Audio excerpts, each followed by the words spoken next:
ताई क्या? जोर से बोलो ना, मुझे आवाज नहीं आ रही। ताई वो मेरी जान खतरे में, मुझे आपकी मदद की जरूरत है, मेरी मदद कीजिए प्लीज। कौन हो तुम और क्या हुआ है तुम्हारे साथ? हाँ वो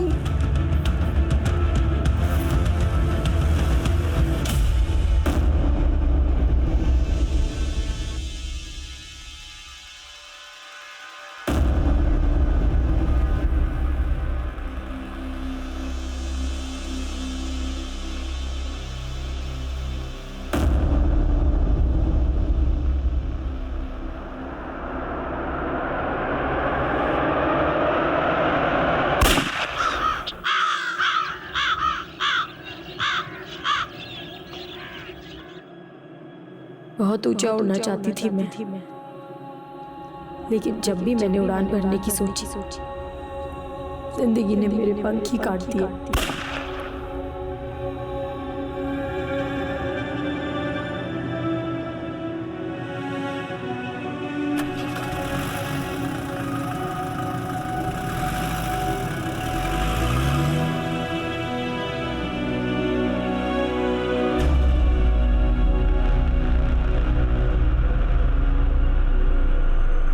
नमस्कार, मैं दिव्यांका त्रिपाठी दहिया क्राइम पेट्रोल सतर्क विमेन अगेंस्ट क्राइम की श्रृंखला में आपका स्वागत करती हूँ। हमने अक्सर मर्दों के मुंह से सुना है कि औरतों को समझ पाना बहुत मुश्किल है, उनके मन में क्या चल रहा है कोई समझ नहीं सकता। औरत एक पहेली की तरह है जिसे सुलझा पाना एक विद्वान का ही काम हो सकता है, लेकिन एक औरत को समझना इतना भी मुश्किल नहीं। एक औरत को सिर्फ और सिर्फ प्यार और सम्मान चाहिए। आज की कहानी भी एक ऐसी औरत की कहानी है जिसकी पूरी जिंदगी बहुत बड़ी लड़ाई थी, सम्मान की लड़ाई। उसने औरत होने के हर रिश्ते को बखूबी जीने की कोशिश की, लेकिन उसे मौत के घाट उतार दिया गया और उसकी मौत के साथ उसकी जिंदगी से जुड़े अनेकों रहस्य उजागर होने वाले थे। अब ये केस पुलिस के लिए चुनौतियों से भरा हुआ था और ये औरत पुलिस के लिए एक सबसे बड़ी पहेली बनकर सामने आने वाली थी। अगर ये मुट्ठी बंद हो तो इसमें क्या है किसी को पता नहीं चलता। एक नहीं देख, अगर मेरा हुनर किसी को पता नहीं चला तो मेरे जीने का क्या फायदा होगा, क्योंकि अगर इंसान को उसका मकसद नहीं मिलता तो उसके जीने का कोई फायदा नहीं होता है। पहेलियां मत बुझा, क्या है साफ साफ बोल। आई ये सर्टिफिकेट मुझे मेरी सिलाई क्लासेस से मिला है और ये कुर्ता देख रही है, ये मैंने खुद डिजाइन किया है और इसमें भी मुझे फर्स्ट प्राइज मिला है। अच्छा, तो देख, बहुत अच्छा है, ये तो अच्छी बात है। फिर समस्या क्या है तेरी? आई इस पूरी वाड़ी में मेरे हुनर को समझने वाला कोई भी नहीं है। देख, अगर मैं शहर जाऊंगी वहाँ मेरा खुद का बुटीक होगा, लोगों की लाइन लग जाएगी। आई फिर स्मिता कहाँ से कहाँ पहुँच जाएगी। स्मिता, एक बार तू ज्यादा उड़ मत बाबा, ज्यादा उड़ मत। एक बार तेरी शादी हो जाए ना तो फिर तेरा मर्द जो चाहे वो तू कर।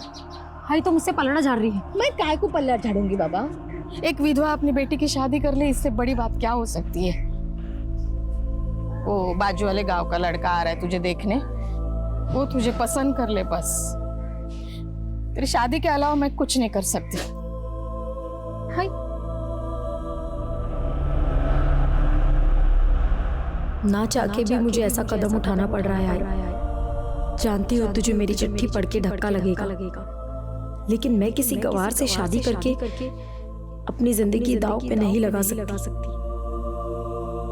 मुझे जिंदगी में कुछ करना है, बहुत ऊंचा उड़ना है मुझे।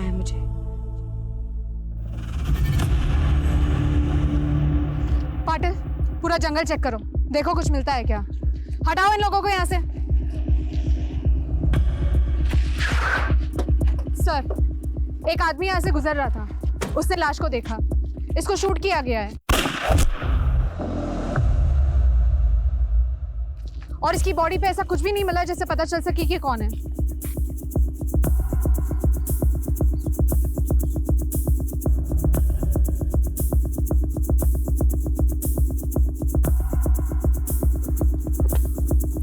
उठा दो। बस हो सकता है इसका नाम एस से हो या फिर ये एस कोई सिंबल हो। सारी मिसिंग कंप्लेंट स्कैन करो और आसपास पूछो, शायद किसी ने कुछ देखा हो। राइट सर, हटाओ इन लोगों को यहाँ से।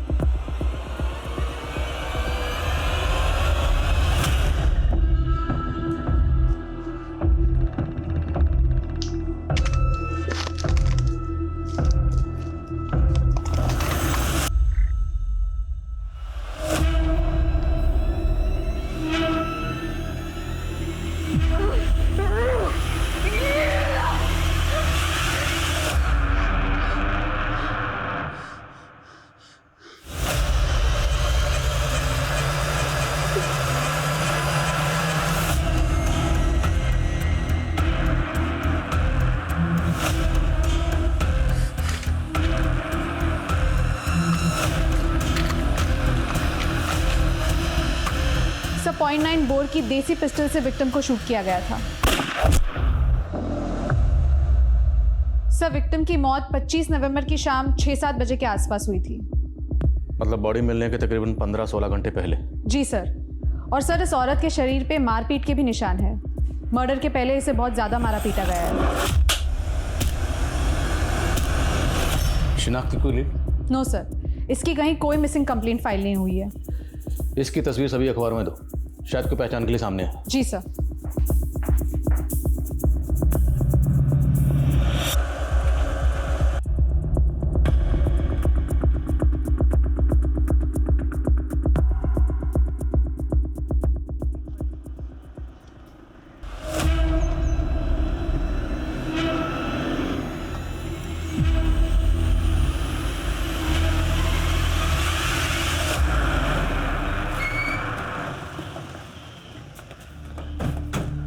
सर मैं तो इस औरत को नहीं जानती हूँ, लेकिन 25 नवंबर को मेरी गोद भराई की रस्म थी, तब ये औरत अचानक से यहाँ पे आ गई थी। 25 नवंबर, कत्ल 25 नवंबर की शाम को ही हुआ था। कितने बजे यहाँ आई थी? सर लगभग कोई 4-5 बजे होंगे। सर वो बहुत घबराई हुई थी और ऐसा लग रहा था कि किसी से बचते बचाते हुए वो यहाँ तक पहुँची है। उसने मुझसे मदद मांगने की भी बहुत कोशिश की सर, लेकिन सर ये औरत यहाँ से अचानक से चली गई। सर मैं तो उसके पीछे पीछे दरवाजे तक गई थी, पर वो यहाँ पर नहीं थी, लेकिन एक ब्लू वैन को मैंने यहाँ से जाते हुए देखा था। Blue van? जी सर। वैन का नंबर नोट किया आपने? नहीं सर, जैसे कर पाती वो वैन यहाँ से जा चुकी थी। अच्छा, ये वैन किस तरफ गई थी? सर यहाँ से दाएं बाजू।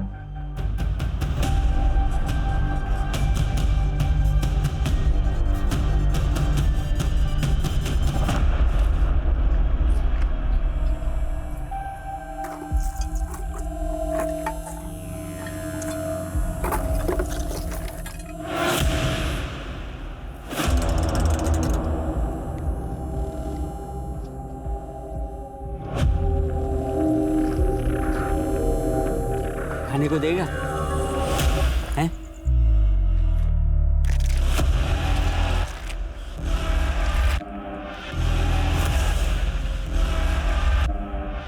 थैले में क्या है?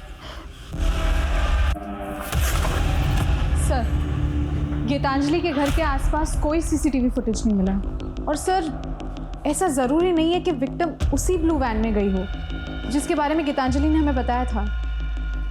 और गीतांजलि को यह भी लग रहा था कि जैसे वो किसी से बचते बचाते उसके घर पर आई, तो मुमकिन है कि वो उसी एरिया के आसपास कहीं की रहने वाली।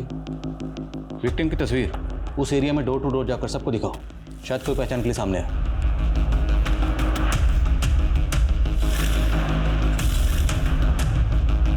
इसका नाम तो स्मिता है, हमारे यहाँ काम करती थी। करीब 1 हफ्ता से काम पे नहीं आ रही थी। अभी आपसे पता चला कि उसका मर्डर हो गया। ये स्मिता रहती कहाँ थी? मैडम एड्रेस तो नहीं मालूम, लेकिन मोती नगर के ठाकुर चाल वाली गली में कहीं रहती थी। कब से काम कर रही है यहाँ पे?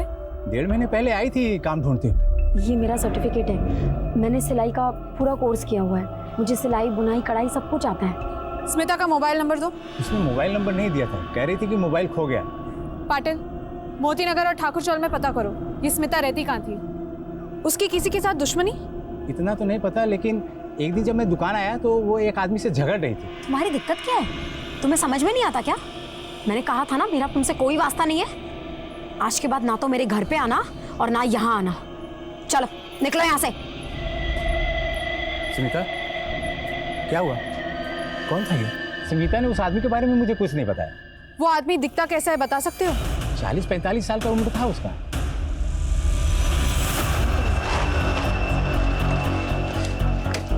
सर, ये ललिता है, स्मिता की लैंडलॉर्ड। हाँ साहब, वो मेरी खोली में रहती थी स्मिता।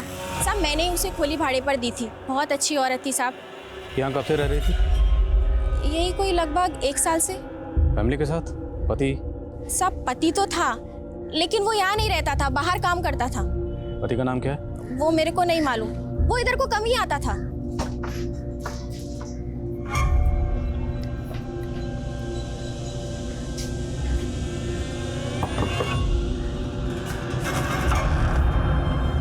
जी सरप्राइज। अच्छा, स्मिता और उसका पति रहने वाले कहाँ के थे? साहब नहीं मालूम। मतलब रेंट एग्रीमेंट बना होगा, उसमें नेटिव एड्रेस, गांव का एड्रेस कुछ तो होगा। साहब मैं ये एग्रीमेंट नहीं बनवाती। मैं तो इंसान की शक्ल देख के पहचान जाती है कैसा है। पुलिस वेरिफिकेशन के बिना किराएदार रखना मना है, तुम्हें पता नहीं? फिर तुमने कैसे रखा? वो सब खोली खुलवा उसकी। सब कुछ चेक करो, देखो कोई आइडिया, कोई ऐसा डॉक्यूमेंट मिले जिससे स्मिता और उसके पति का गांव का एड्रेस पता चले। Check it.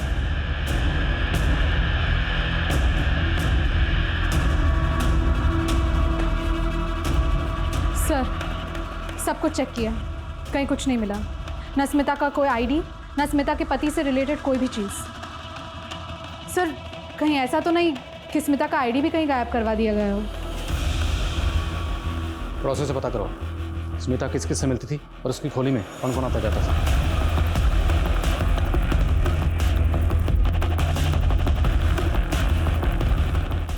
स्मिता का उसके पति के साथ कोई झगड़ा या आसपास कोई अनबन हुई हो कभी?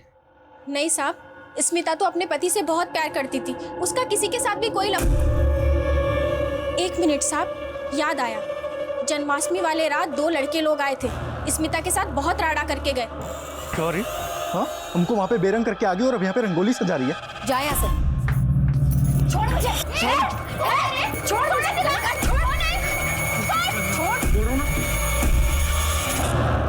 अब निकलेगा यहाँ से या मार खा के जाएगा? जा रहा हूँ। दर्जी की दुकान पर एक 40-45 साल का आदमी स्मिता से झगड़ा करके गया और दूसरा स्मिता का पति। वो कहाँ रहता है, क्या करता है, इसके बारे में किसको कुछ पता नहीं। और तीसरा 20-22 साल के 2 जवान लड़के जो उस दिन स्मिता से झगड़ा करके गए। ये सब कौन है? हमें इन सब के बारे में पता लगाना होगा। लेकिन सर, हम इन लोगों को पहचानेंगे कैसे? स्मिता के घर से ना कोई आईडी मिला है, ना कोई गांव का एड्रेस, और स्मिता का फ़ोन नंबर भी यहाँ किसी के पास नहीं है। जिस खोली में वो किराए पर रहती थी, हमने उस खोली को ढूंढ लिया। ठीक इसी तरह हम स्मिता के गुनहगारों को भी ढूंढेंगे और हर हाल में ढूंढेंगे। एक लावारिस लाश को एक नाम मिल गया था, स्मिता। लेकिन स्मिता कौन थी, उसका परिवार, उसका चरित्र, उसकी जिंदगी, सब एक पहेली सा लग रहा था। जिन लोगों ने स्मिता को पहचान दी वो तो उसे पिछले सिर्फ 1 साल से जानते थे। तो स्मिता की बाकी की जिंदगी कहाँ बीती थी? और स्मिता की हत्या का तार उसकी मौजूदा जिंदगी से जुड़ा हुआ था या उसके अतीत से?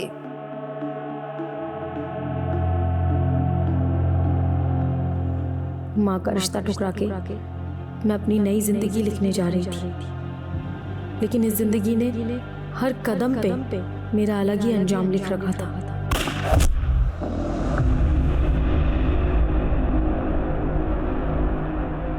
भिजवा दो। सर, स्मिता के चौल में एक आदमी है जो जन्माष्टमी की रात अपनी फैमिली के साथ पिक्चर्स क्लिक कर रहा था। उन पिक्चर्स में ये 2 लोग कैप्चर हुए हैं जो स्मिता के साथ उस दिन झगड़ने गए थे। मैंने स्मिता की लैंडलॉर्ड ललिता से ये क्रॉस चेक किया है, ये वही 2 लोग हैं और इसी बाइक पे बैठ के वो वापस गए थे। आरटीओ से जरा पता लगा ये बाइक किसके नाम पर रजिस्टर्ड? हटिए हटिए, पीछे हटिए, पीछे आइए सर। ये देखिए, कचरा बीनने वाली की लाश मिली है सर।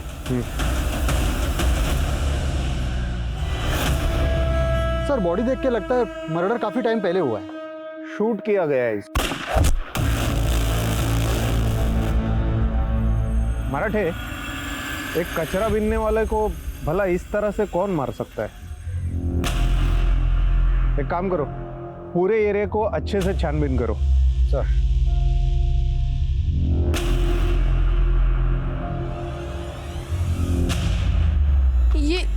रख ले तू, मेरे से नहीं हो पा रहा यार।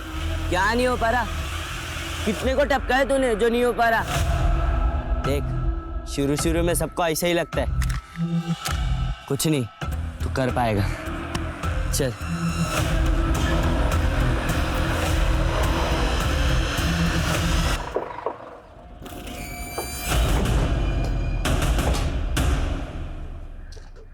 कोई माई है?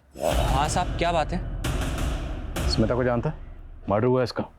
इसी से मिलने गया था ना तुम जन्माष्टमी की रात को झगड़ा करने? साहब वहाँ मैं कोई झगड़ा करने नहीं गया था, मैं तो अपने दोस्त जोगी के साथ ऐसे ही चला गया था। कौन जोगी? साहब वो स्मिता जोगी की बीवी थी। हाँ साहब, स्मिता मेरी बीवी थी, लेकिन वो मुझे धोखा दे रही थी साहब। कैसा धोखा? साहब वो मुझे छोड़ के उस मनोज के साथ भाग गई। कौन मनोज? साहब पहले तो उसने मेरी बीवी मुझसे छीन ली और फिर मेरी बीवी ने मुझे उससे पिटवाया। सब क्या हो रहा है? हाँ क्या हो रहा है सब? ये सब कर रही है तू मेरे पीछे, चिपक रही है उसको। हाँ ये सब कर रही है तू। ए तभी से बात करना। तू कौन होता है? पति हूँ मैं उसका, बीवी है मेरी। बस करो, छोड़ दो उसको, छोड़ दो उसको। मुझे पिटवाने के बाद वो दोनों वहां से भाग गए। स्मिता उसके बाद कभी नहीं लौटी। जन्माष्टमी की रात को इसके साथ धमकाने गया था ना स्मिता को? तो साहब मैं गया था, लेकिन मैंने उसको मारा नहीं साहब। साहब मैं आपको सच बता रहा हूँ, आप मनोज को पकड़ लो साहब। साहब वो सब बताएगा कि उसने स्मिता के साथ क्या क्या किया। कहाँ रहता है मनोज? साहब वो बोरीवली में।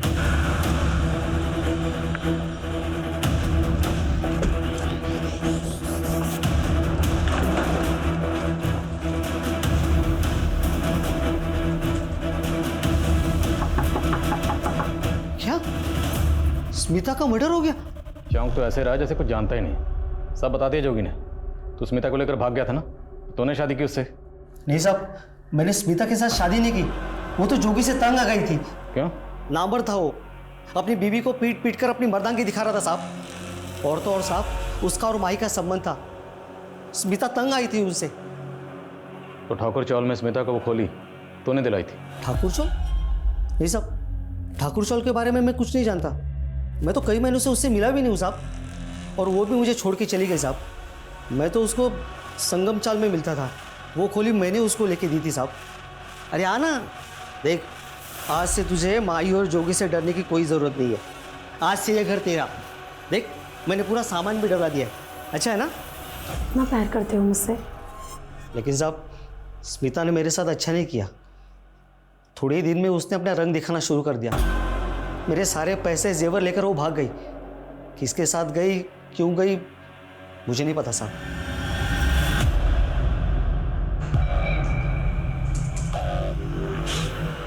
मराठे, पता करो ये बच्चा कौन है जिसके हाथ में गन थी। सर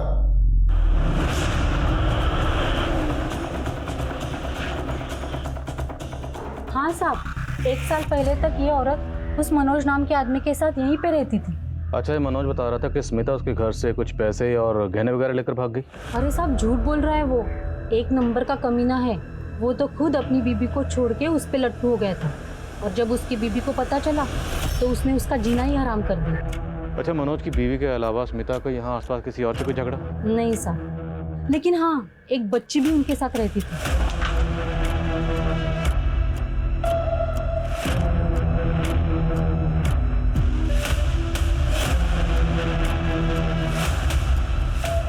बच्ची?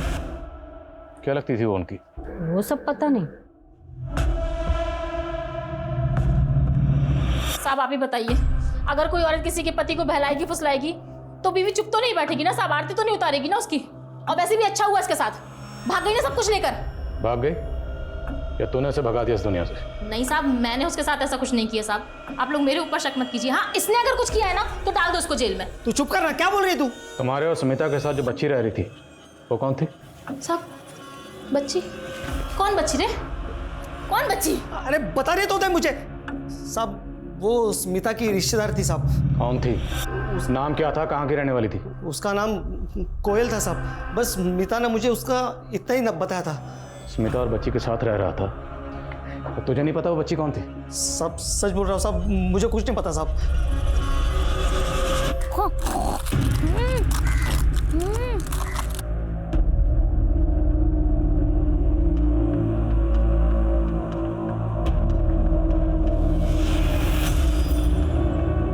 वाह कितना अच्छा, मेरे लिए।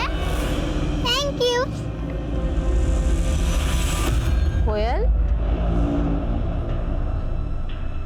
क्या कर रही हो? सर एक इन्फॉर्मेशन मिली है। मनोज का ये बयान सही है कि जोगी एक गे है और माही उसका सेक्स पार्टनर था।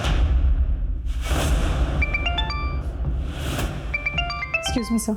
और सर स्मिता जोगी से शादी करने से पहले जोगी के पिता की फैक्ट्री में मजदूरी किया करती थी। स्मिता जोगी के फादर की फैक्ट्री में मजदूरी करती थी।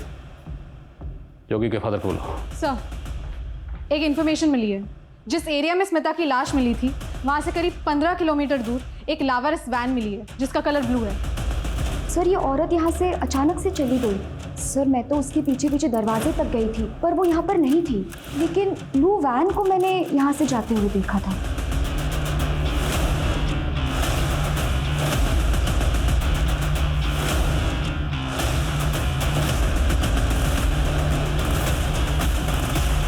सर वैन की नंबर प्लेट तो गायब है।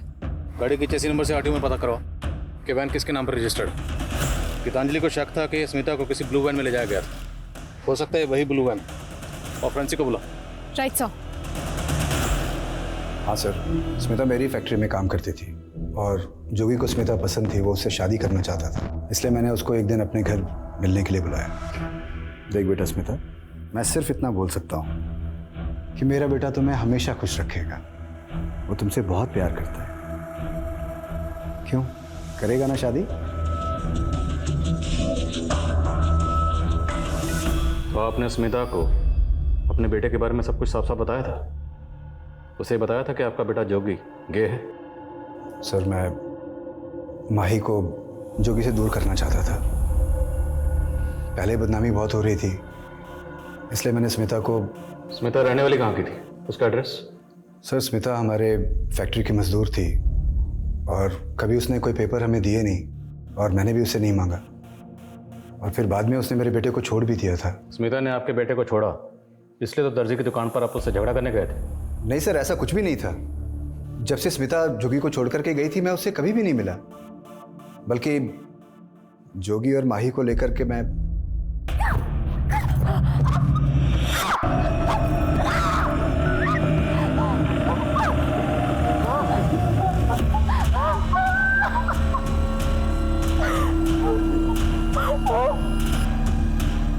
जोगी क्या चल रहा है ये सब? सही किया स्मिता ने जो यहां से भाग गई। लेकिन अब उसका मर्डर हो गया और आप अच्छी तरह से जानते हैं कि मर्डर इन दोनों ने किया। नहीं सर, ऐसा कुछ भी नहीं है। लेकिन एक बात है सर, स्मिता का अतीत भी एक रहस्य था। उसने मुझे कभी अपने बारे में कुछ भी नहीं बताया था, लेकिन मैं जानता हूं कि उसका जमीन जायदाद को लेकर के किसी से झगड़ा चल रहा था। मैंने खुद अपनी आंखों से एक आदमी को फैक्ट्री के बाहर उससे झगड़ा करते देखा था। क्या नाटक लगा रखा है ये सब कुछ? हाँ, समझ में नहीं आता है क्या? मैंने कहा ना मुझे तुमसे कोई लेना देना नहीं है। मेरे आगे पीछे डोलना बंद करो तुम। अरे ऐसे कैसे लेना देना नहीं है? इतनी सारी जमीन जायदाद है दारी में, वो क्या ऐसे ही छोड़ देगी? चल मेरे साथ दारी, चल। छोड़ो मुझे, मैंने कहा ना मुझे तुम्हारे साथ नहीं जाना है। निकलो यहाँ से। सर दारी के किसी जमीन जायदाद के बारे में उन दोनों में झगड़ा हो रहा था। दारी? हाँ आ रहा हूँ ना। अरे पहले मालवानी जाऊंगा, उसके बाद नए गाँव आऊँगा। कितना टाइम लगता है नए गाँव आने में? हाँ चल रखता हूँ अभी।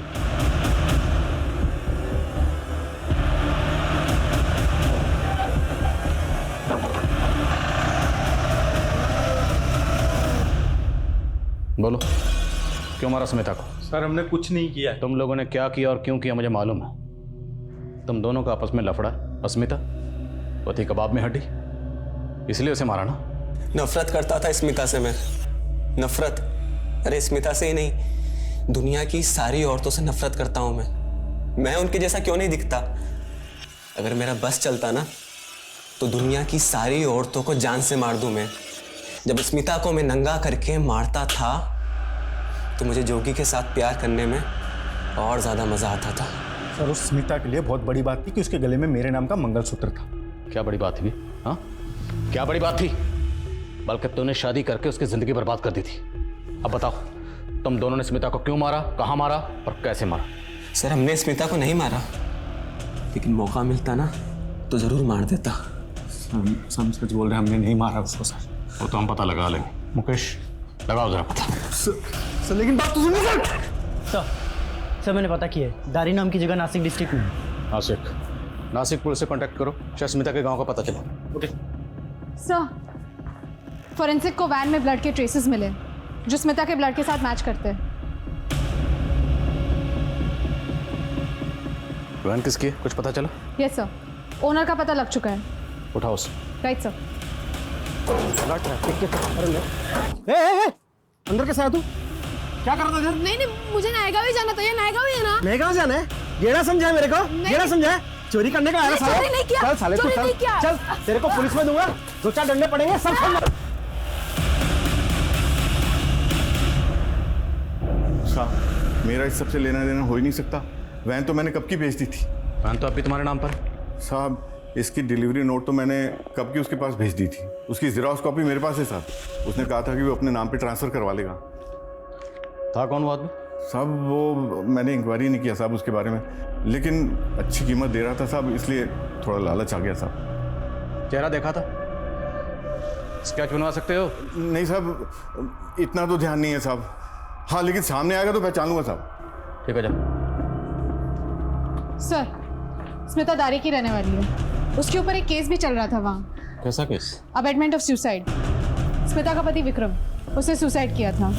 और स्मिता का पति? एक और पति?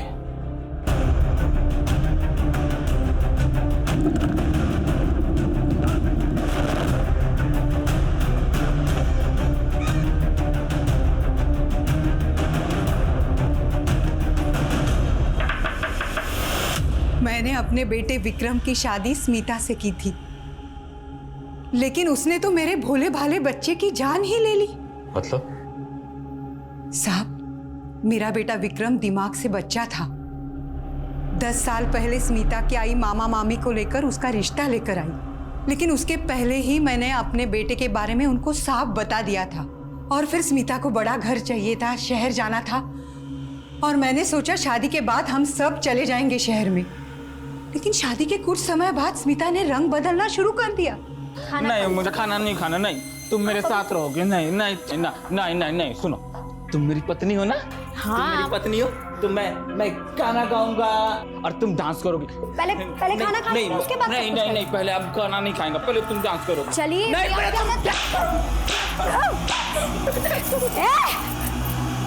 उसके बाद ये हाथ उठाया ना तो हाथ तोड़ दूंगी। कोई ऐसा बर्ताव करता है अपने पति के साथ? मेरा बेटा तो उससे बेहद प्यार करता था, लेकिन उसने तो विक्रम को मजबूर कर दिया और 1 साल में ही उसने खुदकुशी कर ली। उसके बाद आपने स्मिता पर अबेटमेंट ऑफ सुसाइड का केस करके उसे घर से निकाल दिया। और क्या करती साहब? उस हत्यारन को सर पे बिठाती, धक्के मार के मैंने उसे घर से निकाल दिया। जा, निकल जा मेरे घर से, बड़ी आई है, चल निकल जा। हाँ? आई मेरी बात, आई निकल, नहीं आई मेरी बात सुनो, आई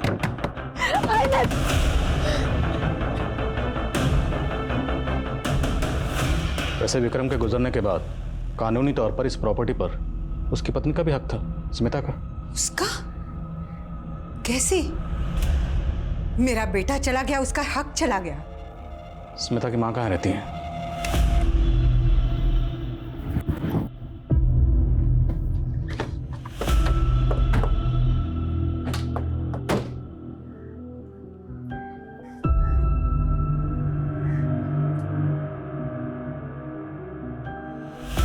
क्या हुआ? अब स्मिता को जानती? हाँ बेटी है मेरी। क्या क्या हुआ? देखिए आप, बच्चा क्या नाम आपका? कोयल। आप अंदर खेलोगे, हम बात कर लें?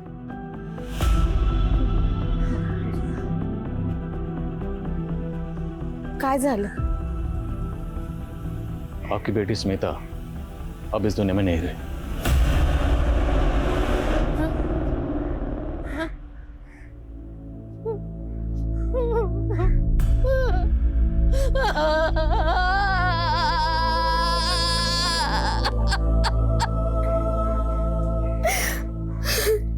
पता नहीं मेरे स्मिता को किसकी नजर लग गई साहब। उसका एक ही सपना था साहब, शहर जाओ, बहुत नाम कमाओ, पैसा कमाओ।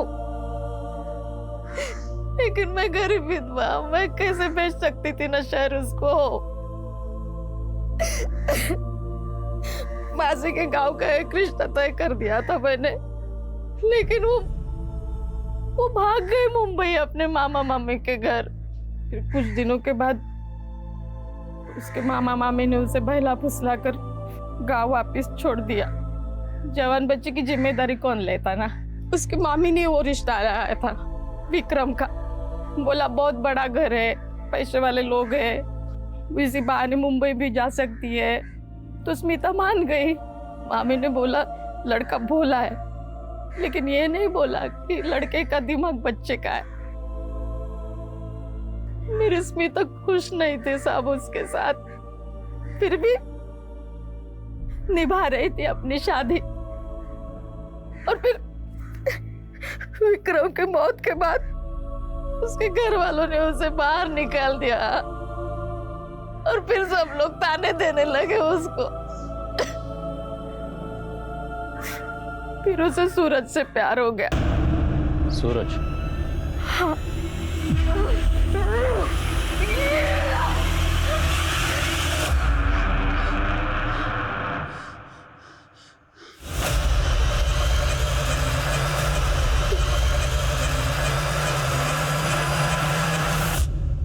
सर 0.9 बोर की देसी पिस्टल से विक्टिम को शूट किया गया था। और सर इस औरत के शरीर पे मारपीट के भी निशान हैं। इसकी तस्वीर सभी अखबारों में दो, शायद कोई पहचान के लिए सामने है। 25 नवंबर को मेरी गोद भराई की रस्म थी, तब ये औरत अचानक से यहाँ पे आ गई थी। सर वो बहुत घबराई हुई थी। इसका नाम तो स्मिता है, हमारे यहाँ काम करती थी। स्मिता का उसके पति के साथ कोई झगड़ा या आसपास कोई अनबन हुई हो कभी? जन्माष्टमी वाले रात 2 लड़के लोग आए थे, स्मिता के साथ बहुत राड़ा करके गए। हाँ साहब, स्मिता मेरी बीवी थी, लेकिन वो मुझे धोखा दे रही थी साहब। स्मिता दारी की रहने वाली है। उसके ऊपर एक केस भी चल रहा था वहाँ। कैसा case? Abetment of suicide. Smita का पति विक्रम, उसे सुसाइड किया था। एक और पति? मेरी स्मिता खुश नहीं थी साहब उसके साथ। विक्रम के मौत के बाद फिर उसे सूरज से प्यार हो गया। सूरज? बहुत प्यार करता था साहब उससे, उसके लिए कुछ भी कर सकता था वो। उन दोनों ने शादी कर ली, उनके 2 बच्चे भी हुए, कोयल और प्रज्वल। फिर उसके बाद वो नायगांव शिफ्ट हो गए। वहाँ सूरज को दारू की लत लग गई साहब। फिर घर में मारा पीटी होने लगी। एक दिन सूरज का मर्डर हो गया।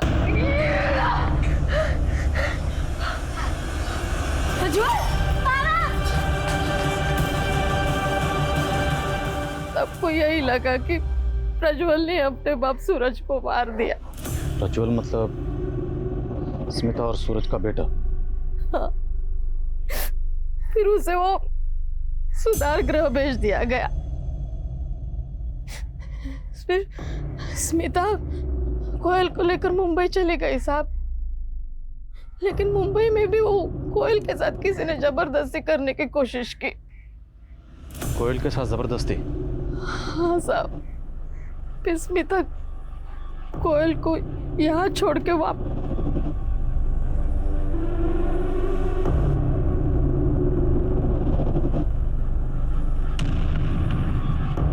कोयल, जब आप मुंबई में अपनी माँ के साथ रह रही थी तो इस आदमी के साथ रह रही थी, और इसी आदमी ने आपके साथ?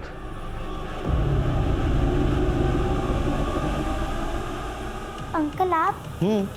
क्या कर रहे हो? ड्राइंग बना रहे हो? हाँ। बहुत बढ़िया है।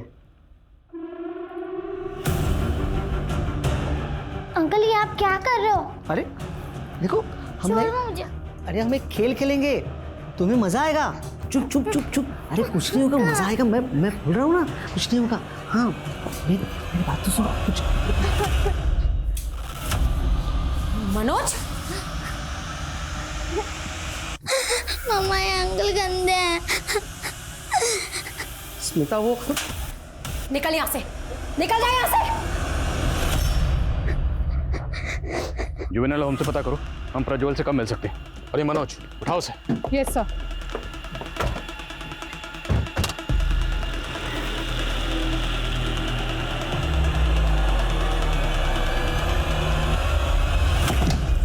तुझे सुधार गृह से भाग के नहीं आना चाहिए था बाबा। क्यों आया तू? नहीं किया तूने। नानी मुझे पैसे चाहिए। पैसे काय के लिए राजा? बदला लेना है मुझे।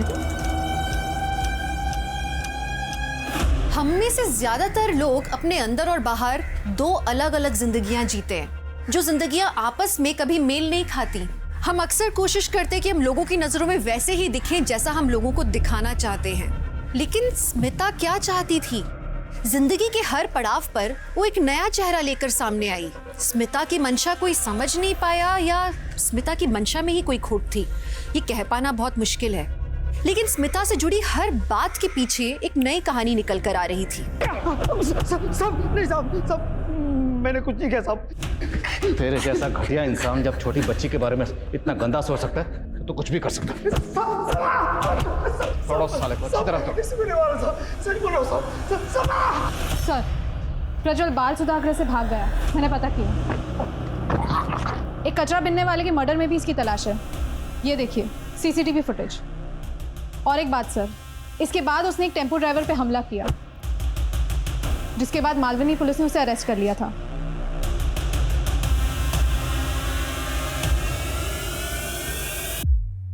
बोलो, उस दिन यहाँ पे एग्जैक्टली क्या हुआ था?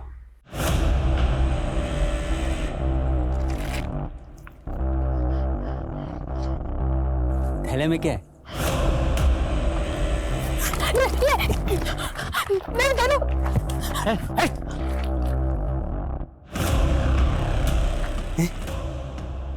गन असली है? नकली? चलती है क्या?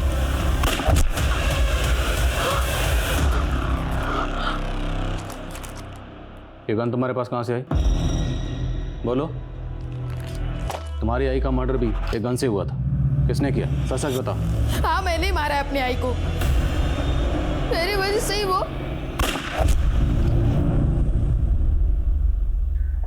सर, बैलिस्टिक रिपोर्ट आ गई है। प्रज्वल की गन में मिली बुलेट और स्मिता को लगी बुलेट मैच नहीं करती। प्रज्वल की गन में मिली बुलेट और स्मिता को लगी बुलेट मैच नहीं करती।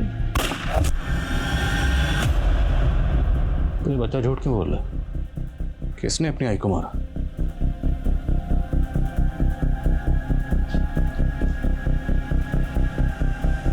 प्रज्वल, आपने हमसे झूठ क्यों कहा कि आपने अपनी आई को मारा? देखो, हमने पता लगा लिया, आपने अपनी आई को नहीं मारा, फिर भी हमसे झूठ क्यों बोला? किसी ने आपको डराया, धमकाया? किसी ने मुझे नहीं डराया, पर आई के मौत का जिम्मेदार मैं ही हूं। अगर मैं उसके साथ होता तो वो जिंदा होती। पर आपने अपनी आई को नहीं मारा, राइट? नहीं। तो आपने अपने बाबा को क्यों मारा? बोलो, क्या हुआ था? हम सब बहुत खुश थे, आई, बाबा, मैं और कोयल। आई हम सबका अच्छे से ख्याल रखती थी, लेकिन फिर बाबा नशा करने लगे, आई पर गुस्सा करने लगे। आई बहुत रोती थी, पर कभी किसी को कुछ नहीं कहती थी। फिर एक रात जब मैं अपने दोस्तों के साथ खेलकर घर आ रहा था, तब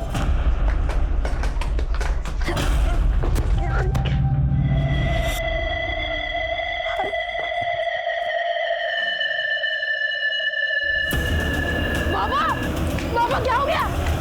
बाबा,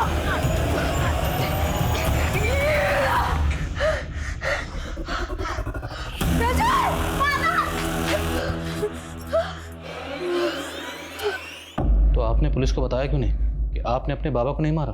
मैंने बताया पुलिस को कि मैंने नहीं मारा है, फिर भी वो लोग मुझे ले गए। लेकिन उस आदमी के बारे में पुलिस को क्यों नहीं बताया? क्योंकि मैं उस आदमी का ढंग से चेहरा देख नहीं पाया। वो आदमी कौन है मुझे नहीं पता था तब। मैंने बस उसके जूते देखे थे, और फिर जब मैं सुधार गृह से भागकर नानी के घर गया, तब मैंने देखा कि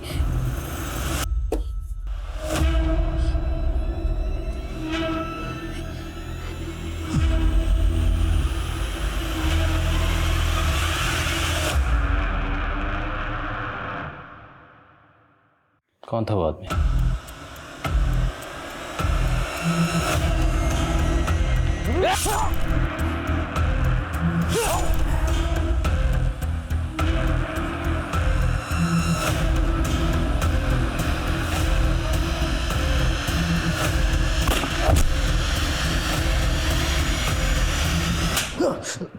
बोल, ये सब क्यों किया?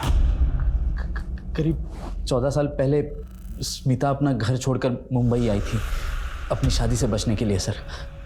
तभी वो मुझे भाग गई थी, लेकिन उसकी मामी ने उसे वापस घर भेज दिया।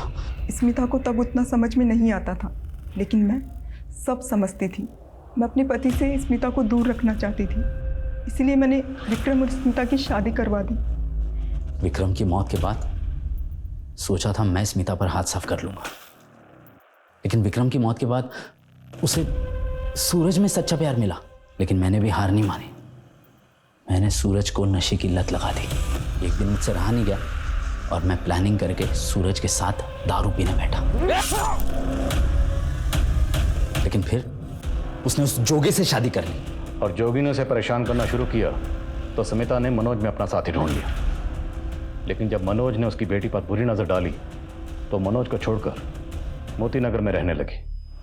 और तू सुधरा नहीं। इस दौरान तू लगातार उसे ढूंढता रहा। उसे ढूंढने के बाद तुमने उसे मार दिया। सर मैं वहां गया जरूर था, लेकिन मैंने अकेले स्मिता को नहीं मारा। उसका एक आशिक भी है। मैंने स्मिता के मामा दिनेश को कुछ पैसे उधार दिए थे, लेकिन जब मैंने उससे पैसे मांगे उसने मना कर दिया। बोला कि लड़की देगा। फिर उसने दूर से मुझे स्मिता को दिखाया। बोला कि अकेली है, बेचारी है, किसी आदमी का साथ चाहिए उसे। मैंने स्मिता को पटाना शुरू कर दिया। वो मेरे प्यार में पड़ गई, लेकिन उसका मामा कमीना निकला। मुझे ब्लैकमेल करने लगा कि वो मेरे और स्मिता के रिश्ते के बारे में मेरी बीवी को सब कुछ बता देगा, और मुझसे पैसे मांगने लगा। और स्मिता को भी बोला कि मुझे ब्लैकमेल करे। लेकिन जब स्मिता को पता लगा कि मैंने उसे धोखा दिया है तो वो भी मेरा घर बर्बाद करने पर तुल गई। मैंने दिनेश को मुंह मांगी रकम दी और उससे बोला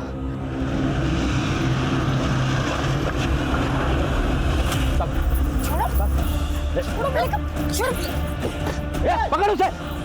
लेकिन वो भागकर मेरे घर चली आई। ताई, हाँ वो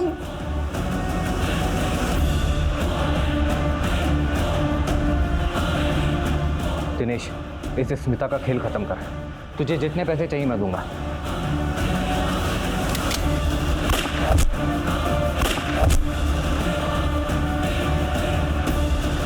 अगर कोई सफलता चाहता है तो वो अपनी किस्मत को नहीं कोसता, बल्कि नई किस्मत लिखने के लिए लड़ता है।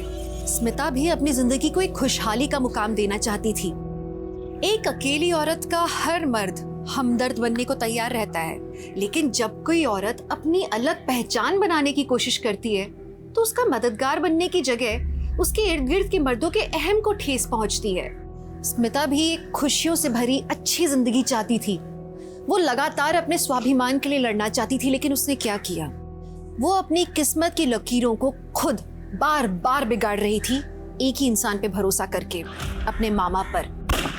उसने कानून का दरवाजा नहीं ठकठकाया और उसी की तरह उसकी मामी ने भी गलती की। स्मिता की तरफ अपनी पति की बुरी नजरों से वो अच्छी तरह से वाकिफ थी, लेकिन जिस तरह से उसने अपनी किस्मत के साथ समझौता कर लिया, उसने स्मिता के लिए भी समझौते वाली किस्मत लिख दी। गुनहगार कितना भी करीबी क्यों ना हो, उसके गुनाह को कभी नजरअंदाज नहीं करना चाहिए, नहीं तो आप भी किसी गुनहगार से कम नहीं। इसी विचार के साथ मैं दिव्यांका त्रिपाठी दहिया लेती हूँ आपसे विदा। फिर मिलूंगी एक नए केस के साथ। तब तक देखते रहिए क्राइम पेट्रोल सतर्क, विमेन अगेंस्ट क्राइम। एक औरत पर वार, अब हर औरत का भार। जय हिंद।